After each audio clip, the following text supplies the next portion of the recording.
that you stick to your applications as closely as you can. So in a circumstance where you've specifically stated you're going to serve a specific type of population. So, for example, if you said you were going to serve veterans and make sure the participants you're serving are women and minority veterans.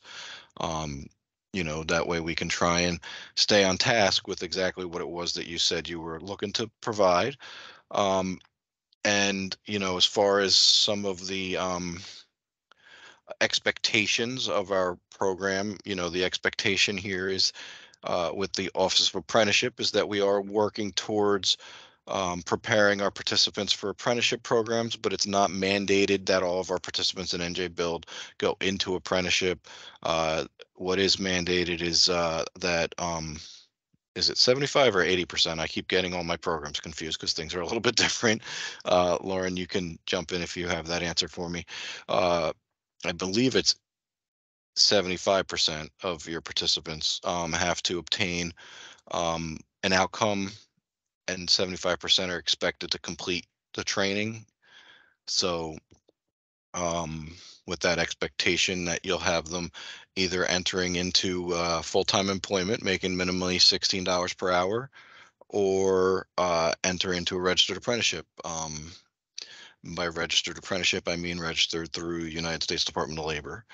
Um, but ultimately those careers would be in the construction trades. Obviously the trainings obviously will be in the construction trades, and they have to be, and we ultimately will hopefully work towards um, the ultimate goal of NJ Build, which is to increase the number of qualified candidates from the population of women and minorities for work and positions within the construction trades.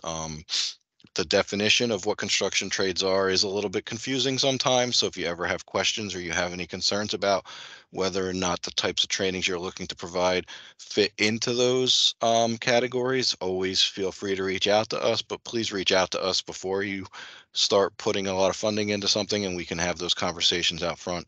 It really does help and benefit you so that we're not coming back and saying, yeah, we really can't fund that. I'd hate to have a situation where you've put funds forward and we're not capable of of paying for it. So, I want to make sure that we're all on the same page. Me and my team, we are here available to you at any time. So we are on the same team. Nobody here is looking to treat you in any other way other than as a teammate in this process of trying to really um, ensure that we get qualified candidates to fill positions out there throughout New Jersey in the construction trades with women and minorities, and that a larger portion of the women and minorities in the state of New Jersey are um are capable of looking at those positions and really fulfilling the needs of those employers, and finding positions in those careers. So that's just some of the basic information I wanted to go over. Um, as of right now, you've all received your notice of awards. That notice of award is basically what allows for us to ensure that the funding is attached to your organization. It's set aside for your organization. Next steps in that process, Lauren and I will be scheduling calls with each of you. We're in the process of reviewing your budgets to make sure there are no unallowable costs or anything that we need to discuss with you. We'll send you an email if we have anything, um, and then we'll schedule a call with you if we need to make any changes or updates to those budgets. That'll probably come to you. That email will probably come to you sometime in the next week. So sometime by the end of this week or early next week, you'll get that email asking for a couple of dates and times that you're available in order to meet if we do need to make any adjustments to your budgets. But once those budget revisions and changes have been made, the next step in the process will be the contract process, where you'll go into the IGX database and complete your contracts. I'm going to go over that process right now with a user guide that we'll provide to you after the training so that you have it and you're ready. Please don't do anything in the contract process yet until we've completed our budget revisions, because we'd ultimately have to have you go in and redo them again. And I would hate for you guys to have to duplicate your work. Um, For some of you, you may be aware, we have another Women and Minorities in Construction NGO that is already available to the public. It became available last week on the 22nd. Um, so we are in the process of doing a second round of this grant. It's a busy time of year for us, so we're trying to kind of fit everything into a small little window of time, because we have a second. We just finished up a round of gains, a round of pace, a round of women minorities. Now we're doing a second round of gains, a second round of pace, a second round of women minorities. We have another grant coming out at some point in the next couple of months for NJ Build for women minority veterans, and then we'll also have one more grant program that comes out that's not competitive. It's going to go out only to those who've been recipients of our grant in the past. So that's it's a lot that's going to happen between now and June 30th, and that all has to happen between now and June 30th. So um, we'll be running around a little bit crazy in the unit, but we'll be able to help you in any way you need, and we'll make the time to have any discussions you guys need at any time. So please always feel free to reach out to us at the apprenticeship unit at dol.nj.gov email address. Obviously, feel free to email me directly if you want, but that apprenticeship unit at dol.nj.gov email address comes to all of us at the same time, and it will hopefully help to ensure that you get contacted back quickly and more quickly than just sending one person an email. I am also copied on anything that goes directly to the apprenticeship unit at dol.nj.gov email address. Okay, so with that, I'd like to get started on the presentation. What we'll talk about, what we'll go over in the presentation is the contract signing process, as well as the monthly activity and expenditure report process. So you'll be aware of what ultimately you'll be responsible for moving forward as far as submittal to us at the Department of Labor. The expectation of you is your grants here started on January 1st. We anticipate obviously very few of you having participants that have started right away on January 1st, but the process of recruitment, the process of getting your classrooms ready and your programs started, that should be what you're currently doing, and that'll be what you're reporting to us in your first month's reports. um, and ultimately, you'll let us know when you anticipate your first cohort of participants starting on those first couple months reports, so that we can track how you're doing and how things are moving forward. But we'll get into that once we get to the activity reports and the expenditure reports. Currently, first, right now, I'd like to show you and talk more about the contract signing process, because that'll be the very next step in what you're going to be working on. Okay.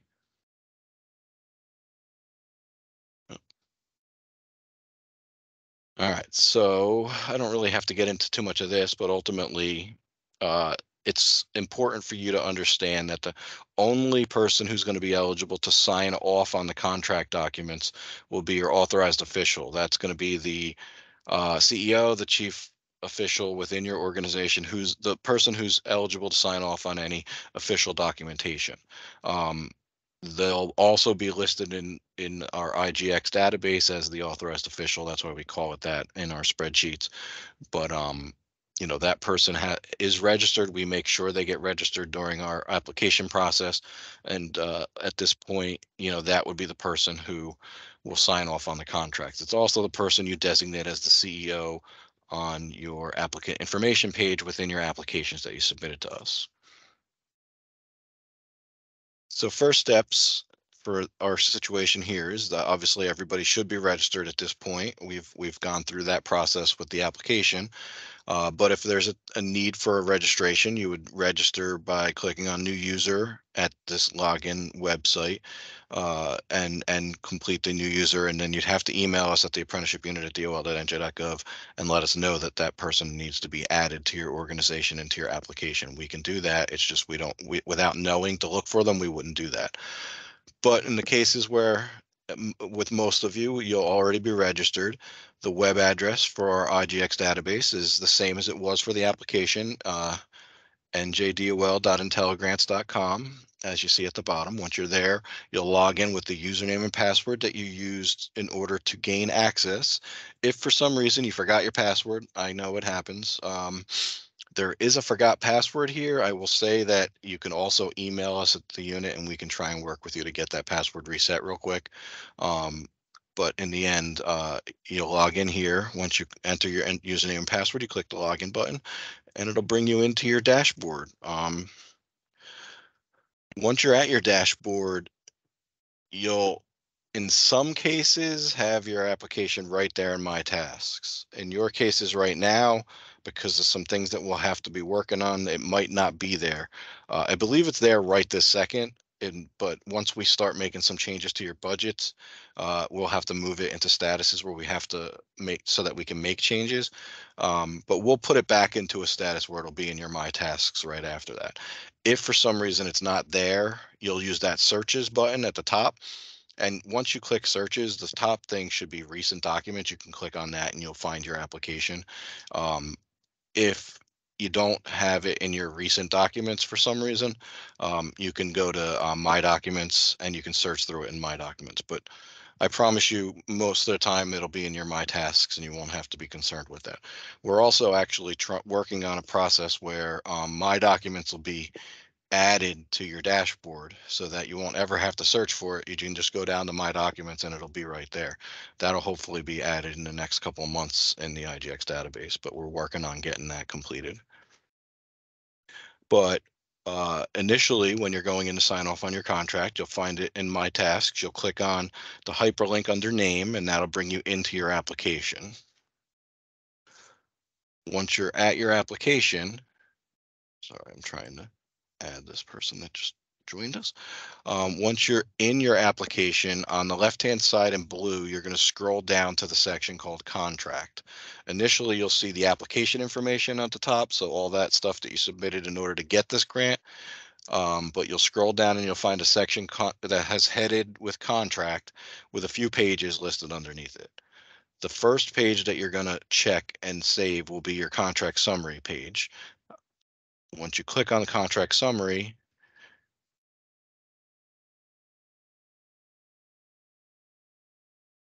this is what comes up.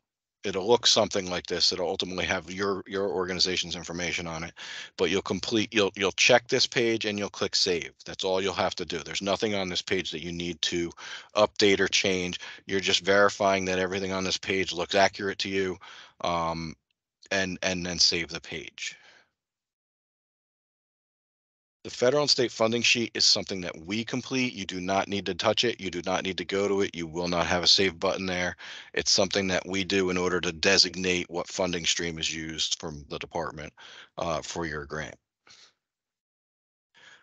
The next page will be your contract details page. Your contact details page is where you'll find everything from your deliverables to your reporting information. Your budget will have a link within there, but ultimately you want to check the sections within your contract deliverables and make sure they're accurate. The deliverables will pull directly from your deliverables page within your application. So exactly what you designated that you were going to serve is what's going to show up here. And then as you see under budget information on the right here, there'll be a hyperlink over to your budget summary, which will bring you back to the budget that you created, that we reviewed with you and made edits to make sure that all funding was allowable. So that's where you'll check that. Once you've completed review of all the sections within the contract details page, then you're going to want to have your authorized official, who's the only person that can do this, check the box down here at the bottom that says, by checking this box, you certify that you've read and agreed to all the terms and conditions contained in this contract, and then save the page. Once you save the page, it's automatically going to put your name and your title for that authorized official at the bottom of this contract. This is signing off on the contract, basically, is what this is. You save that page and you're done with this page, and that's it. Like I said, most of it pre-fills. The only thing you're doing is checking to make sure that all the information is accurate, checking this box, and then saving the page as an authorized official. The next page is called the Standard Assurances and Certifications page. This is something that you've all seen plenty if you've been grantees with the Department of Labor in the past, but this document has a lot of legislation within it. Most of these are federal legislations. You'll review it. You'll make sure everything makes sense. Once you've completed it, you'll scroll down to a section that you see here on the right where you'll enter the address for where your performance is going to, where you're going to actually provide services. If you might have multiple locations, but provide a primary location where services will be provided. If you have multiple locations, you check the box where it says if there are workplaces on file that are not identified, and then you'll check the box below that that's authorizing as the authorized representative saying that you hereby certify that the application will comply with all the above certifications.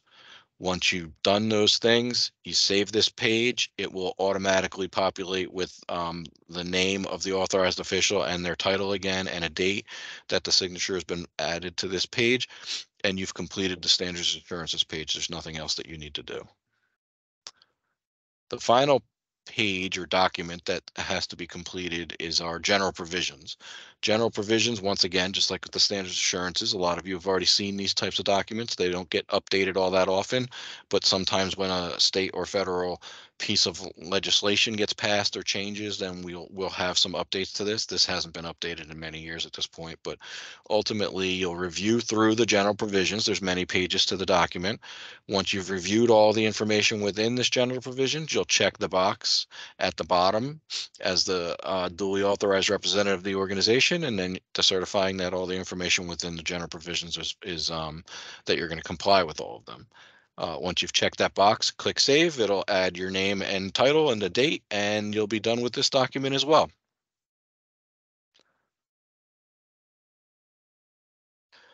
So we ask that you go to the vendor information page and check the vendor ID number, but we've already verified with you and or checked with this system, and the only vendor ID numbers that we had in the system were the ones that are there. But you'll check the vendor ID numbers, make sure they look good. And that's it. If anything needs to be changed, you can't change it yourself. Just email us and we'll review it and see if anything needs to be changed. But this vendor number is what is attached to your NJ Start account with Treasury. This is the account that tells us where to send checks, where to send payment to you on a monthly basis. So obviously it's important because we want to make sure your money gets to where you want it to be. But in most cases, we've already verified this information for you. And when you look at it, you'll see what we've chosen based on either direction from you or the fact that there aren't any other locations with Treasury that you've created at this point. So obviously the money would only be able to go to one place. Once these steps have been completed and there's a check mark next to all of the pages that we just showed you under contract in your menu, you'll scroll all the way to the bottom in that blue menu where contract was listed, and you'll find a section called status options. This is the same as you did when you were submitting your application. The only difference is now the statuses are going to be specific to the contract. So you'll choose contract negotiations, and that will submit your contract to us. We'll do a final review of everything, make sure everything looks accurate and complete. As long as it is, then we'll put it in place to submit to our administration so that we can get it signed off on by our commissioner as well. Um, Once you choose contract negotiations, you'll get this "Are you sure?" box. Please make sure you click OK if you're sure. If you don't click OK, it will not change the status. If you click cancel or X, it will leave it in the same status, and you will think that you submitted your contract, but you didn't. So please be sure to make sure that you click OK when that "Are you sure?" box comes up, because um, for whatever reason, the system is very concerned that you're not sure. I promise you, you'll see that a lot. Um, but at the end of the day, we'll get this stuff completed. It is a formality. It doesn't directly affect your ability to start services. It doesn't directly affect the ability for you to ensure that you're going to receive payment for services you're providing. The contract, it follows the notice of award because it ultimately allows for us to have something on file to show what the deliverables are and what it is that you're going to provide with the funds that we've allocated to you. So we'll get this process completed, and and once you submit that to us, there's really nothing else you need to do with the contract. As if we reach back out to you with a concern or with anything that we need you to update, then we'll send it back to you and have you do some stuff. But uh, it's highly unlikely that that'll be the case unless something really got broken somewhere in the process. All right, and that's the process for contracts. So what I now want to do is pull over the monthly activity and expenditure reports. All right, you guys can see this. I see some heads shaking up and down, so I'm going to take that as a yes.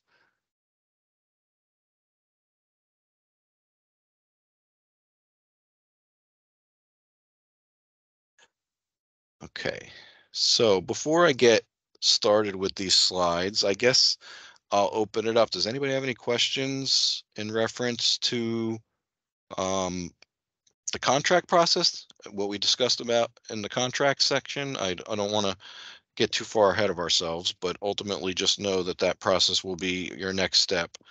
Um, any questions?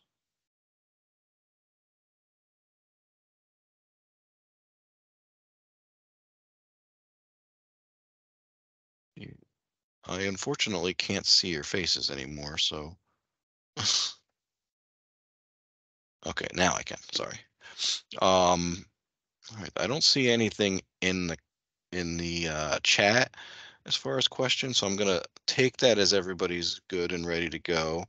Uh, feel free to unmute yourselves if you do have a quick question that you want to ask. I just want to make sure we don't get too far ahead of ourselves if necessary. So I'm going to move forward on the activity and expenditure reports with the expectation that the contract section made somewhat sense. Like I said, we'll send you the slideshow so you'll have that to use as a step-by-step process once we tell you your contract is ready to start going in and complete. Um, it's really not that difficult. I anticipate you'll find it rather simple to complete. So now we're on to the activity and expenditure reports. These are the reports that you'll submit to us monthly. Um, these reports will be due by the 15th of the following month. So since our grant started on January 1st, the expectation is that your first month's activity and expenditure reports will be started and submitted sometime around February 15th. Now, because we haven't gotten the contract process completed, it's likely that we might get those a little bit later this first month, but ultimately that's the expectation moving forward, just so you're aware. Um, you're always submitting the previous month's reports by the 15th of this month. And you'll be completing these every month of the 18 months that the grant contract is in place. Even if you don't have anything new to report to us, you'll tell us what occurred during the month, what's causing you to not have anything to report in some cases. Um, but ultimately, even an expenditure report you'll submit with $0 requested on a monthly basis. So we'll get into that a little more detail, but ultimately just know that these reports will be completed monthly by the 15th of the following month.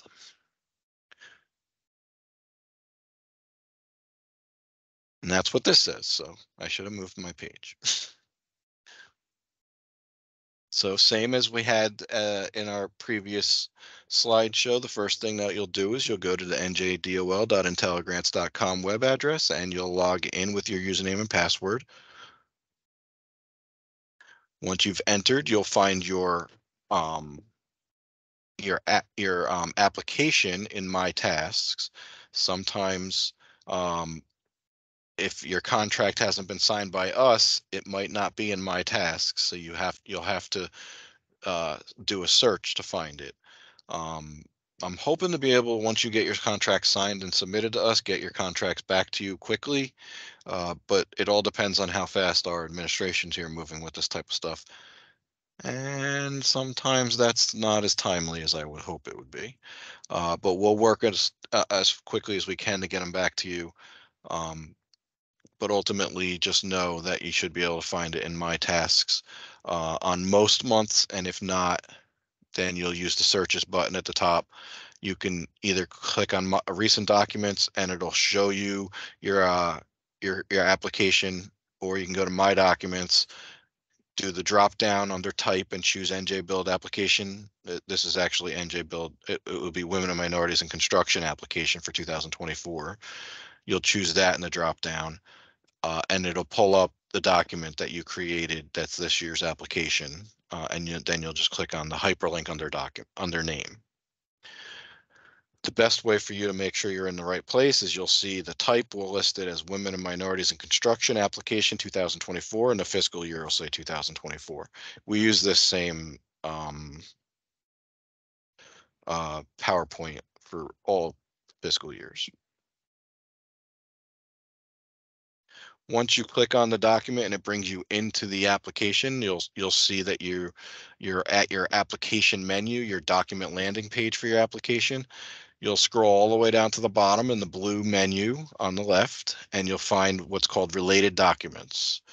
Under the related documents section, you'll see a blue a blue box that you click on for initiate related documents.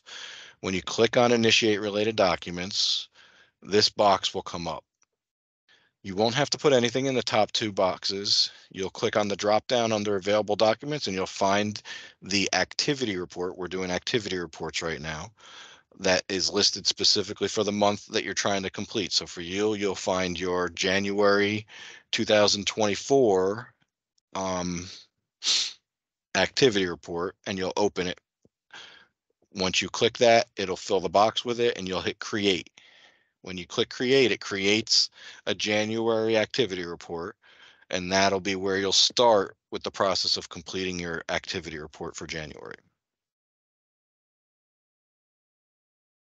You'll click agree and it'll create the document. And by creating the document, it'll also bring you right into the document. So it's just like when you initiate your application for the first time, you go in, you click on initiate a new document, it creates the application and it brings you in and you start completing your application. It's the same for the activity reports. It's just the activity reports are within your application because it's a sub document to your application, if that makes some sense, hopefully. If for some reason you just created your activity report today, but you weren't going to complete it and you weren't going to fill anything out, you can do that by creating it here. It is created. You don't have to do anything further. You could go out of Sage or IGX and come back to it tomorrow. When you log into your IGX database tomorrow, it'll be under My Tasks. You'll see your activity report under My Tasks because it's been created, but it hasn't been submitted. Until you submit it, it'll show up under My Tasks. Once you submit it to us for review, it'll no longer show up under My Tasks, if that makes complete sense. But once you see it in your My Tasks, you can click back on the activity report and it'll bring you right back to this right back into the forms menu for the activity report.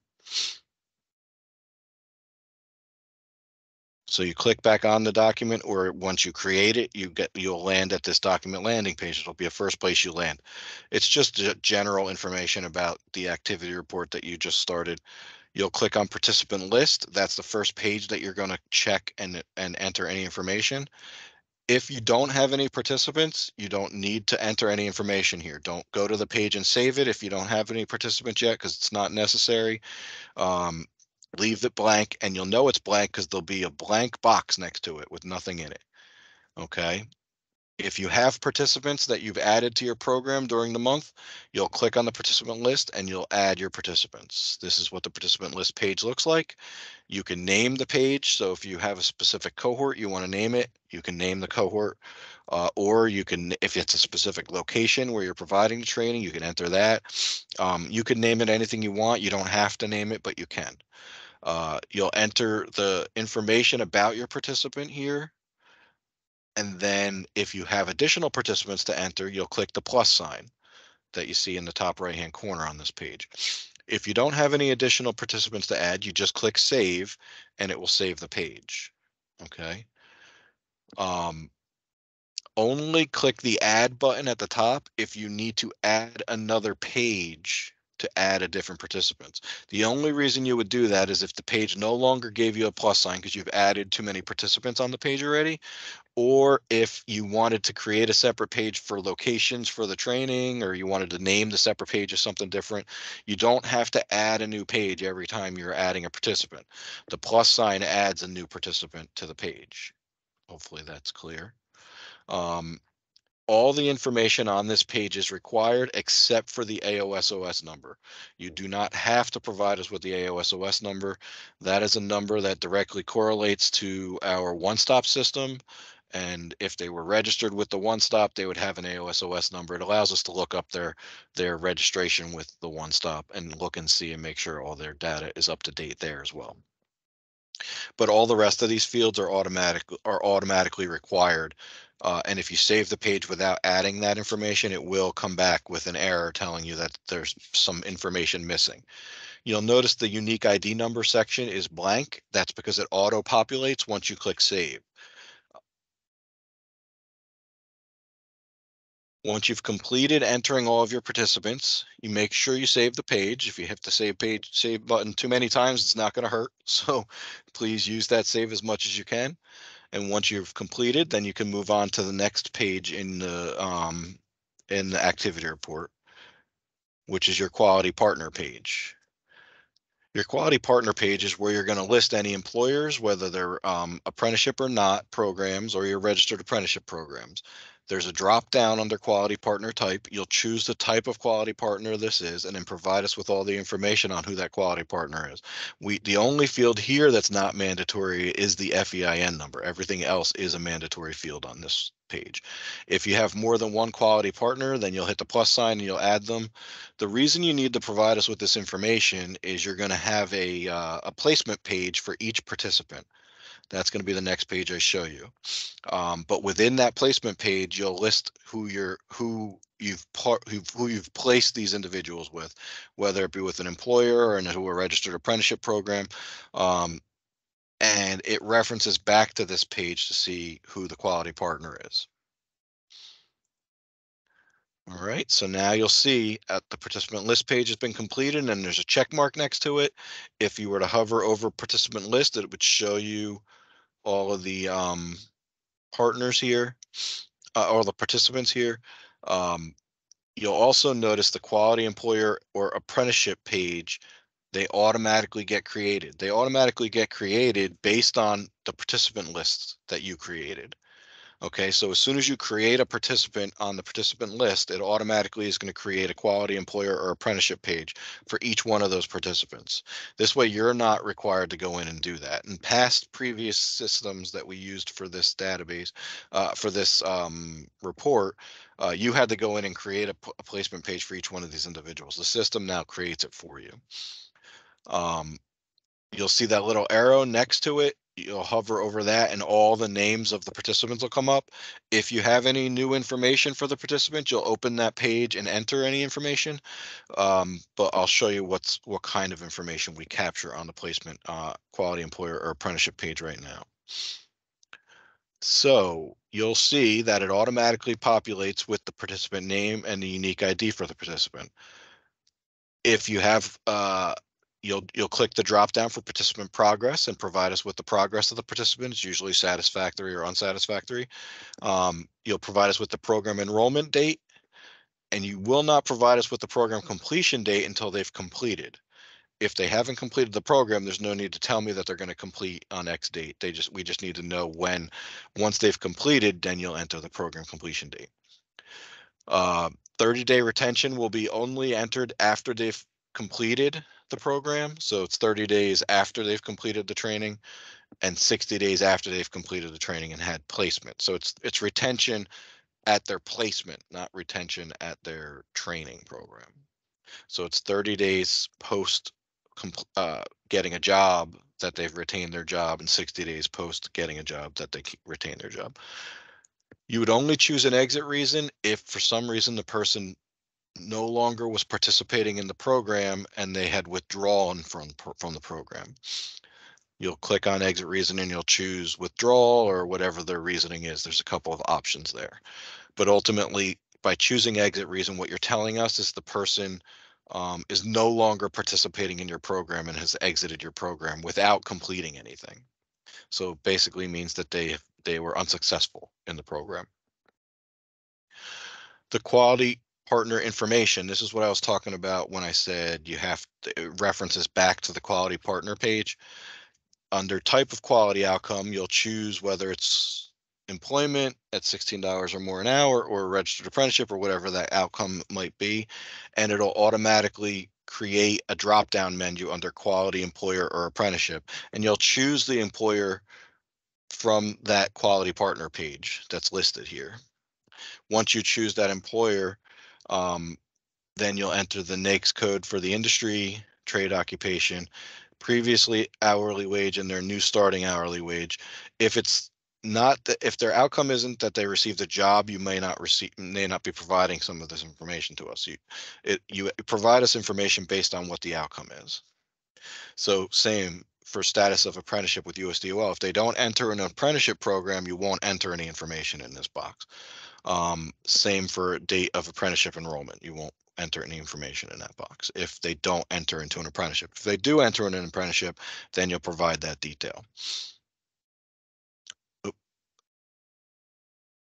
There is a requirement within the Women and Minorities in Construction grant that all participants receive at least one credential. This is where you'll provide that credential information.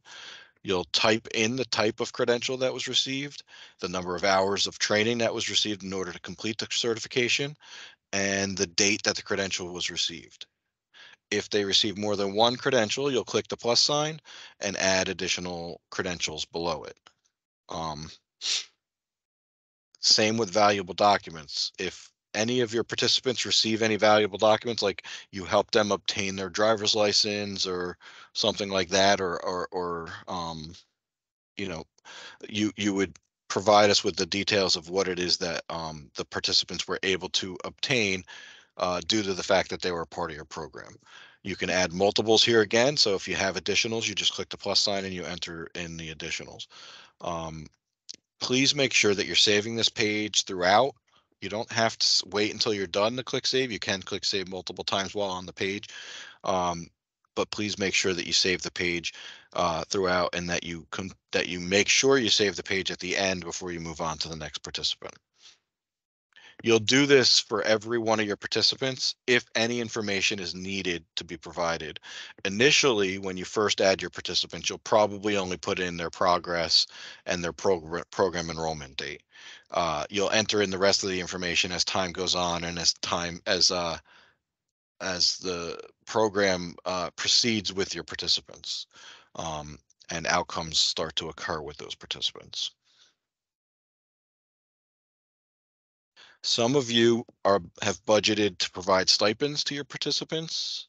So for any of you who have, there is a stipend recipients page. This page will have to be completed monthly. It will pull forward, as will the previous pages that I showed you. Everything pulls forward to the next month's report. So you don't have to re-enter all this stuff every month. You do it one time, and then it pulls forward to the next month and the following month and the following month, so that you can update the information on a monthly basis. It'll be the same for this stipends recipients page. You'll click on the drop down on their name. It'll pull you a list. It'll pull up a list of all the participants on your participant list page. You'll choose the participant and enter the stipend cost that you provided to them this month. What's going to happen is next month, what you entered in this month will go into that cumulative cost category, and what you're entering into the stipend cost will always only be what the stipends were that you provided to them this month. Okay, does that make sense? Please make sure not to enter a person multiple times on the stipend recipients list, because ultimately it keeps track of how much you've provided to these participants for stipends. So it allows for you to easily track that you're providing your stipends appropriately. It also allows for us to be able to easily track that you provided your stipends appropriately to your participants. Also, once again, please make sure you're saving this page regularly. And if the stipend has been received by the participants, you'll check that stipend received box at the beginning. Most times the stipend received box is always checked. We would question you if it wasn't checked, because we are a reimbursement model. So we should be only giving you a reimbursement for stipends that you've already issued out to participants. So just something to keep in mind.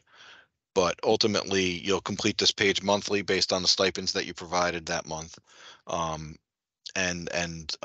that's really all you'll do, is update this monthly when new stipends have been provided, whether it be a new participant or an existing participant. If it's an existing participant that's already received a stipend, when you come in next month to do this report, you'll already see their name listed on the stipend recipients.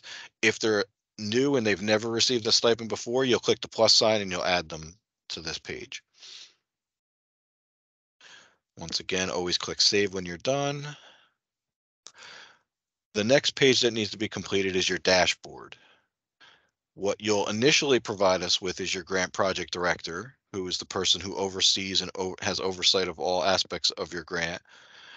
You'll provide us with a program status comment on a monthly basis. That is where your program is right now, what it is you did, what it is you're doing, why you're struggling with anything, if there's anything that you feel is necessary for us to know and understand. Always make sure you provide that to us in your program status comment. The demographics information automatically populates based on what you put on your participant information page, as well as the achievement columns in this next box. You'll enter a start and end date for your cycles. Uh, so cycle 1 starts on X date and ends on Y date.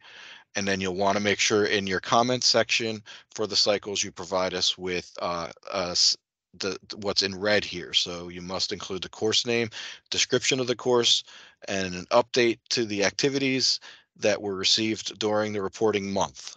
Okay, so that's what you'll make sure you put into that comments section for each cycle. Um, what you see on the right hand side here is it's at the bottom of our dashboard page, and this is more outcome based information. As outcomes are entered into the database, they automatically will populate in where you see the numbers and the dollar signs. You'll enter a comment next to any section where there's a number, or any section where there's information that you need to provide to us, so that we understand why it is that that's occurring, excuse me, or what occurred in order for that to occur. An easy explanation for that is if anybody is in that if a total number of participants not completing the program, you should provide us with a comment on exactly what it is that caused this participant not to complete. That way we can follow and understand that this is where you struggled, but you've done this in order to correct it, whatever it might be. Sometimes it's just, you thought somebody was a good fit for the program and they just weren't, but you want to make sure you provide us with that detail. Remember, these reports are all we have to work off of in order to know whether or not your program is in compliance, but also whether your program is successful and is working towards completion of the deliverables of the grant. So we will work with you to try and help you understand where you're struggling, what you need to do in order to maybe correct things. But mostly we use this just to track where you're at with the process. It's an 18-month grant, and we need to make sure that we're accountable to our administrators here when they ask why it is that anybody's struggling with something. We also will want to know that detail so that we can answer those questions without having to say, let me reach out to the grantee and find out. So if you provide us some of those details in these reports, it is very helpful to us, and it makes answering those questions much easier.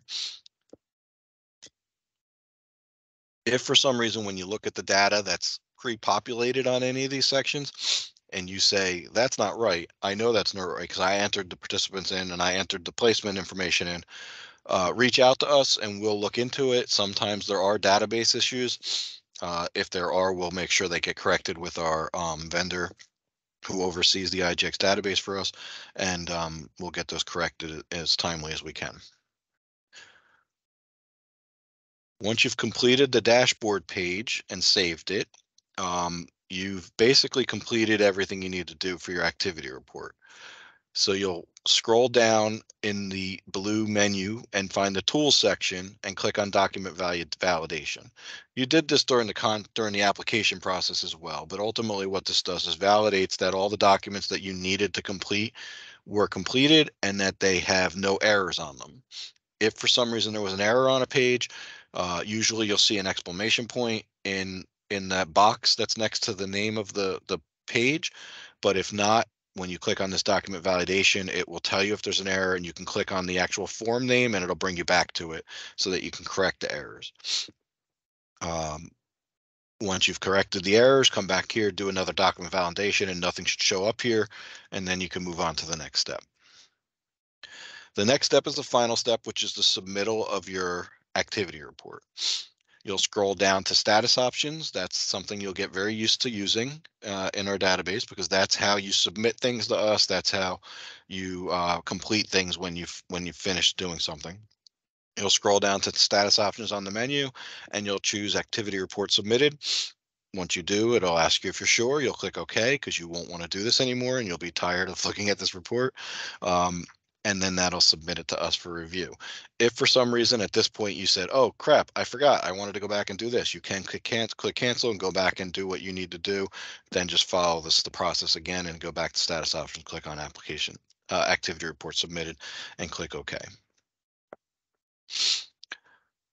So once you've done that, the activity report is completed for a month. You always should start out doing your activity report first. Some people don't listen to us, excuse me, and do their expenditure reports first. It's fine whichever way you decide to do it, but know from our program technical assistance staff, they will not approve your expenditure reports until they've received and reviewed your activity reports. Main reason being is they need to make sure that anything you're billing for is reflective within your activity report. So just know that the activity reports are necessary in order for expenditure reports to be approved. So in this case, we're going to follow all the same steps that we did for the activity reports in order to initiate an activity report. You're going to log into your application. Once you're there, you scroll down to related documents and you'll click on initiate related documents. Same box will come up, but instead of choosing activity report this time, you're going to choose women and minorities and construction expenditure report, and you'll choose January 2024. And then you'll click create. When you do that, once again, same thing. It will give you an agree. You'll choose agree, and it'll bring you right into your expenditure report. If once again you guys decided you didn't want to do the expenditure report right away, you can close it out, come back. It'll be in your My Tasks, and you can start it from there as well. But in the end, once you're logged in and you click on the expenditure report, it'll bring you into your document landing page. Once you're at that document landing page, you'll find your forms menu for your expenditure report, which you see here on the right, but it's actually on the left on the report itself. You'll click on NJ Build Expenditure Report, and that'll bring you into the report itself. Your expenditure report is going to look fairly similar to your cost summary within your budget. Your cost summary provides an aggregate piece of detail to how you budgeted your funds. You'll see all the cost categories listed on the left, approved grant amount right next to it, amount expended to date. So once you've submitted reports and asked for billing, it'll list any previous month's billing there. And then you'll see current expenses. The current expenses section is the only section that you'll complete on a monthly basis. Everything else will be pre-populated with information. You'll enter in the current expenses, that current month's previous month's expenses, because remember, you're doing January's report in February and February's report in March, and so on and so forth. Once you enter the amounts, you'll click Save. When you click Save, the available balance column will change. It'll change based on how much you entered into the current expenses. So if you have 200,000 in related technical instruction and you enter 100,000, it'll now say 100,000 in the available balance. You want to make sure you don't have any negative amounts in your available balance, because if you've got a negative amount, it means that you've requested payment for something that you didn't budget for, and that's not allowable. The budget has to match the way you spend down the funds. If there's a situation where you need to do a budget revision, reach out to us and we can talk to you more about that process. We won't get into that right now because that process is um is specific to the needs in which you request them. So we'll get into that on a case by case basis with you if need be. But enter your current expenses amounts. If you have no current expenses for the month, you'll just come here. You'll leave the zeros in the current expenses, you'll save the page, and you're done with this page. You don't have to do anything further with it. If you have current expenses for the month, you'll come to this page, enter the expenses, save the page, and you can move on to the next page. The next page is a miscellaneous attachments page. It is not mandatory that you provide us with miscellaneous attachments, but you can provide us with any supporting documentation for any of the bills that you've submitted to us. It is expected that you have this stuff on file with your organization. So if we ever need to check with you on something, we can get this information from you. But it's up to you whether you want to submit specific supporting documentation to us. We'll tell you if there's anything that we need you to submit to us. There may be an occasion where we ask you to submit something in miscellaneous attachments, but it's not always going to be the case, and it's not mandatory in most cases. If you have additional miscellaneous attachments, there'll be a plus sign over here next to where you see drag these files. You'll click the plus sign and it'll add another box for miscellaneous attachments for you to enter more. Same as I said for the participant page, don't click the add button at the top of this unless you want to add a page. Usually that's not necessary because there's plenty of space for you to add additional miscellaneous attachments. The miscellaneous attachments do not populate in the next month's report. They'll only be here for this month's report. So next month, any miscellaneous attachments, this will be blank. You'll enter any miscellaneous attachments in the next month's report that are specific to that month's report. You don't have to give me all the previous month's miscellaneous attachments every month.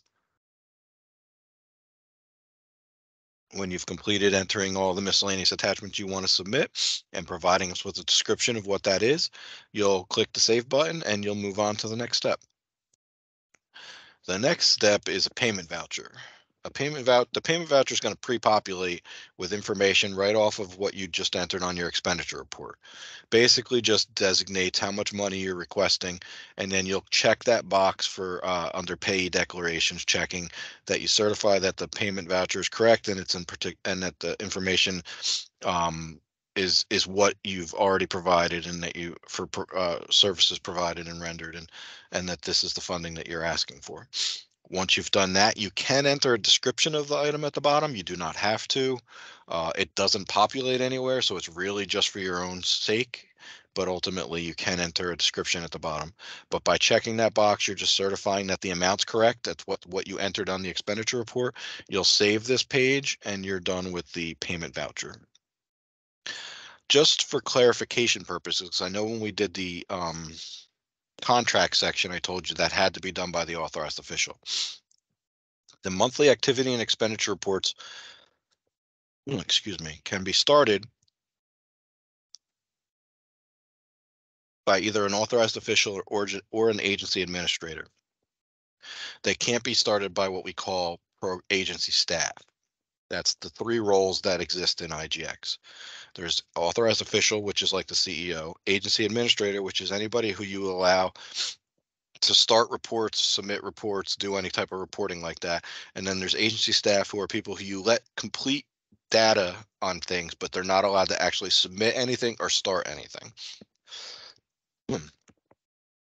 In most cases, the majority of the people that we're talking to today will have at minimum an agency administrator role within the database or the authorized official role.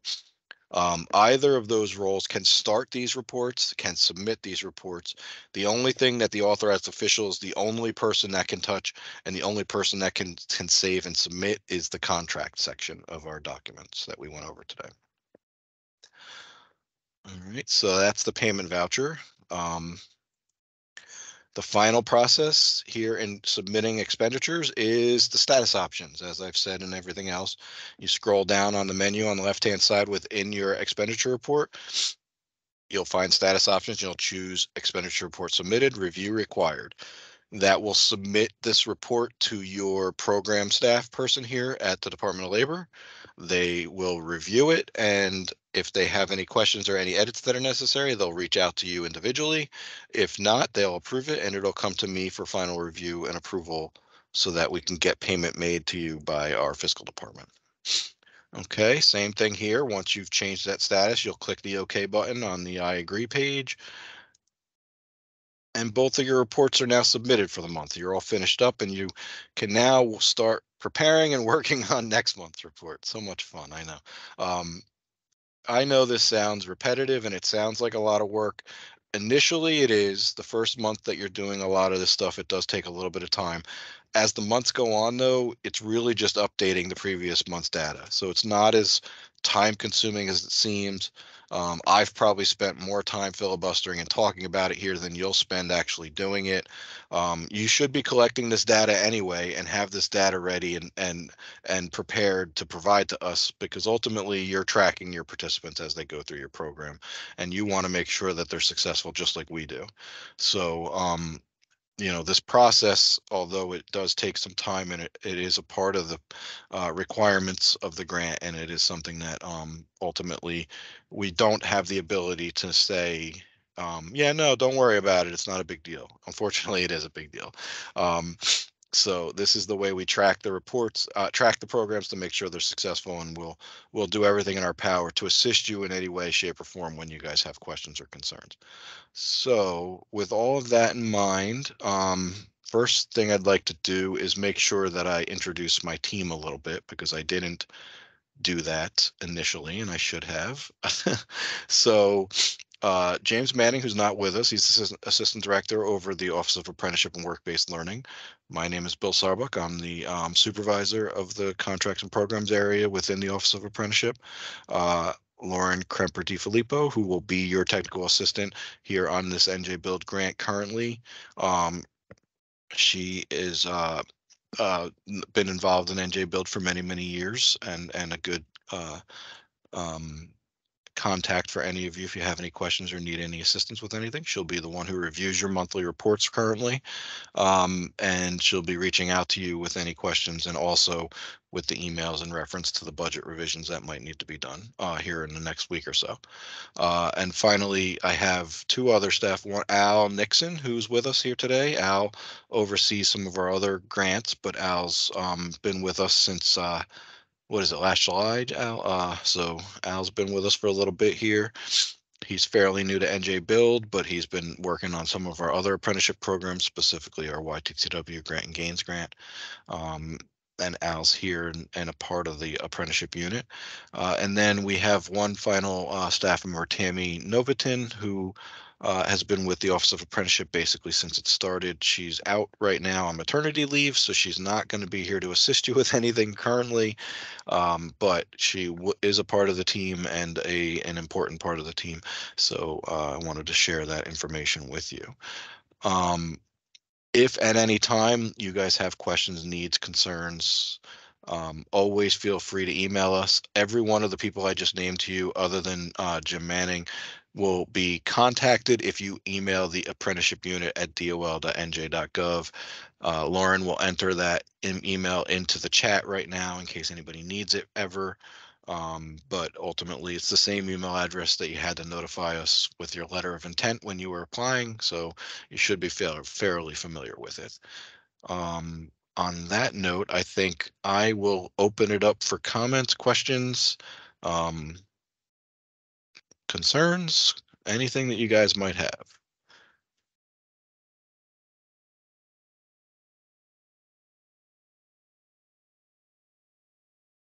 I don't see anything.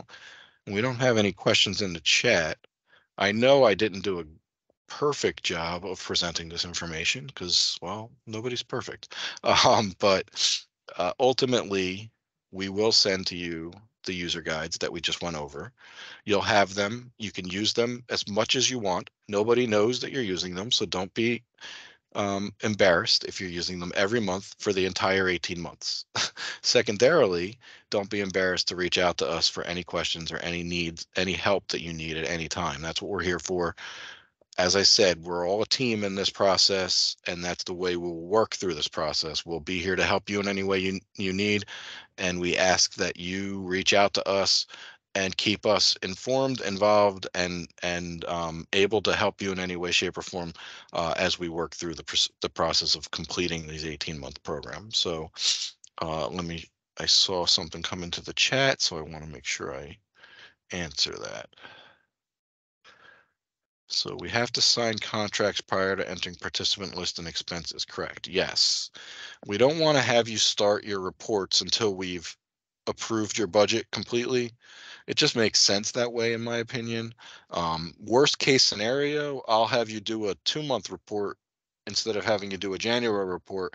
I'll have you do a February report in March that combines January and February. That's worst case scenario. I don't anticipate that being the case. That would really only be the case if we ended up having a whole lot of contract issues. Um, I don't think that'll be the case, because once you've submitted it to me, you could start your reports right away. You don't have to wait.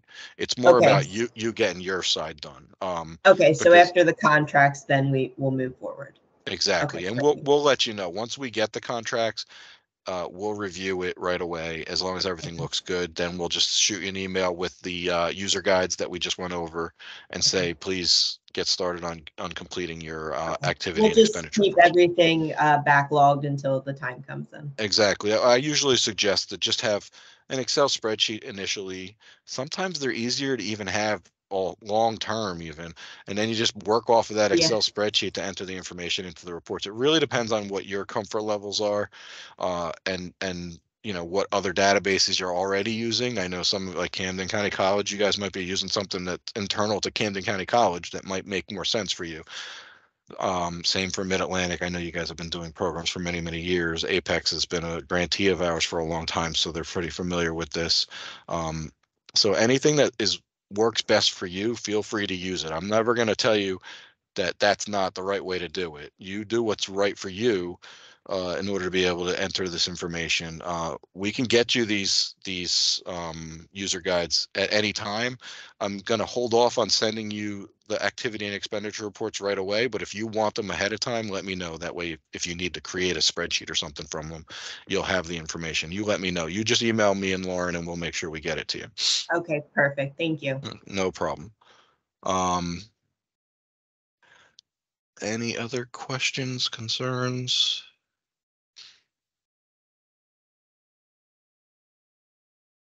Is it possible to get a copy of this recording? Yeah, so we are recording.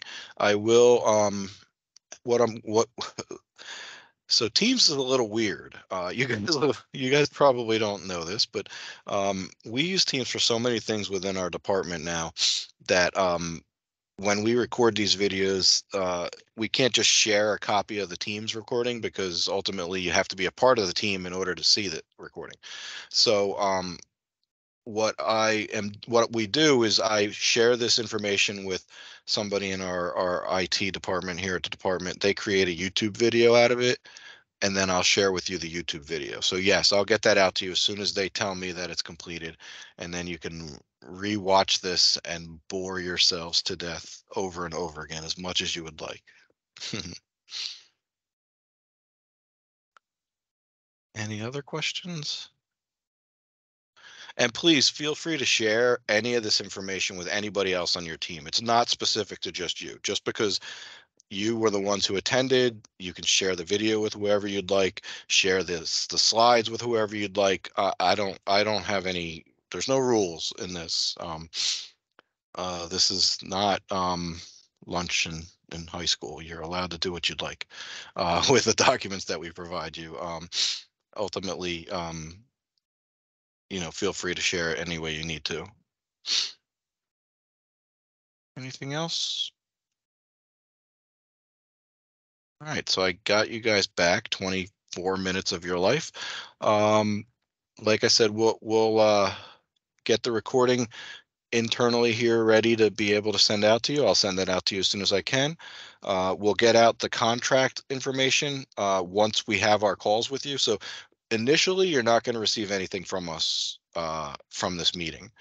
Once we have those calls with you in reference to the budget revisions and we think you're ready for contract sign off, then we'll send you the contract sign off user guide that I went over. And then once the contract has been submitted to us, then we'll send you the user guides for the activity reports and expenditure reports. It ultimately will help you make sure you don't make any mistakes and do anything before you're supposed to. Obviously, if you want it to create a report or something, just let us know. I don't mind sharing it with you ahead of time. I'm just trying to help to ensure that nobody gets ahead of the game and starts doing something that they shouldn't do. So, like I said, Lauren will be in touch to schedule some times with you probably next week. Um, Hopefully we can meet next week or the week after to get all those done for the contracts. And then once you get your contracts ready and submitted to us, you can start your activity and expenditure reports. Um, I'll be in touch if we see that we're running into time restraints to where we might need to do a 2-month report in the beginning instead of a 1-month report. I'll be in touch if that ends up happening, but I as of right now, don't anticipate that being the case. Okay. All right. Well, I'll leave it at that without any additional questions or comments coming in. Thank you all. Congratulations once again. We are excited to work with you. Three of the four of you are new grantees to this Women and Minorities grant, which is exciting. Uh, we've had a lot of return grantees over the years in NJ Build, and it's exciting to see some um, new programs and see what everybody else is doing out there, especially in different parts of the state. So I am as and we got a couple of we're kind of spread out a little bit good here. We got a couple of South Jersey, a couple of North Central Jersey. So I'm excited to see how we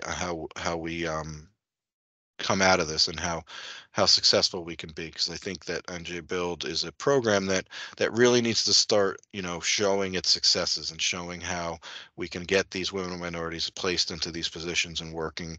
And um and I think that, through programs like this, it's the only thing that's really concentrating specifically on specific populations and within specific trades. So I think we can try and see some real positive outcomes from this. But in the meantime, I hope everybody has a good day, and thank you all for your time.